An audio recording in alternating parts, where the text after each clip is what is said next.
Hello ladies and gentlemen, I am the Grand Cat, and today we have all the way from Cross Guild. Now of course one of the people who could have been one of the four emperors but actively chose not to and was accidentally not made one because of Buggy's crew. It is of course the rival to Big Old Shanks, the greatest swordsman in the world. It is of course GoldenEye's Mihawk. So let's take a look at him. This is, once again, not a World Collectible figure, but it is a very cool, very unique figure that is to scale with the rest of the World Collectible figures. Now, he has a little bit of tape here at the bottom, so let's go ahead and remove that. I'm not sure what that is. Maybe that was to keep the chair in place. But no, it doesn't seem like the chair is removable. Maybe it is removable, but I'm not going to force it. But there he is. There is big old Mihawk, and of course he has his gigantic sword that is separate. Now, what this puts me in mind of is when Mihawk is sitting on his little ship, his little one-person ship, that is it's just literally a coffin with a sail on it. He does sit like this with his big sword behind him, and I'm wondering if that is what the idea of this is supposed to be.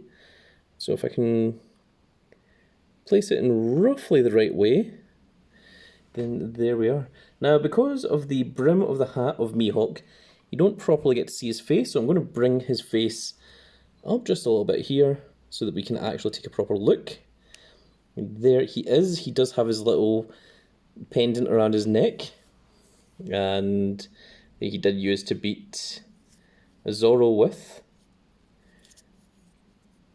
It's a really, really cool figure, and of course Mihawk is a really, really cool character.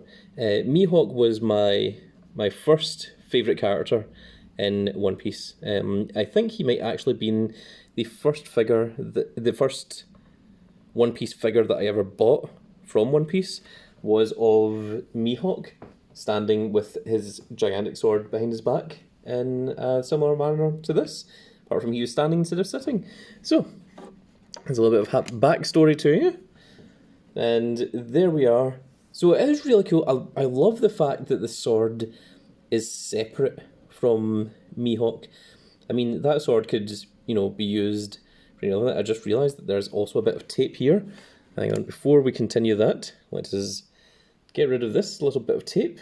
Now, presumably, the sword can come out of its little clear bit here. I'm just going to do it on camera, just like you see. There we are. Aha! So it does come out, and it comes out fairly easily, it seems, which is maybe why the tape was in there. Now, there is a little bit of writing here on the sword. Oh my goodness. Shall try not to hit the camera, if I can. There you go. It says, so this is from 2016, and it says, Copyright 0 SFT BP 2016 China. So whatever this is, it seems to be the same style as the Whitebeard that we saw before, but of course this is made 4 years later because the Whitebeard was made in 2012.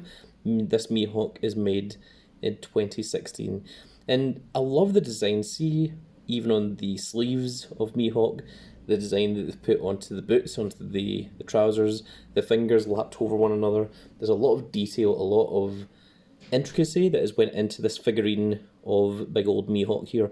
So it's very, very cool, and the sword looks absolutely pristine. It is very, very cool figure, to say the least.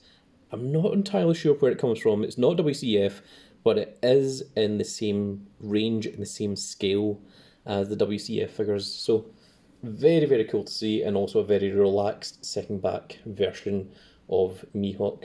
And there we go, folks. So that's going to be it for this little video. I really hope that you all enjoyed, and if you did enjoy it, please give me a like, share, and subscribe. And if you are subscribed, make sure you click that notification icon so you can see when more of these glorious little videos go out.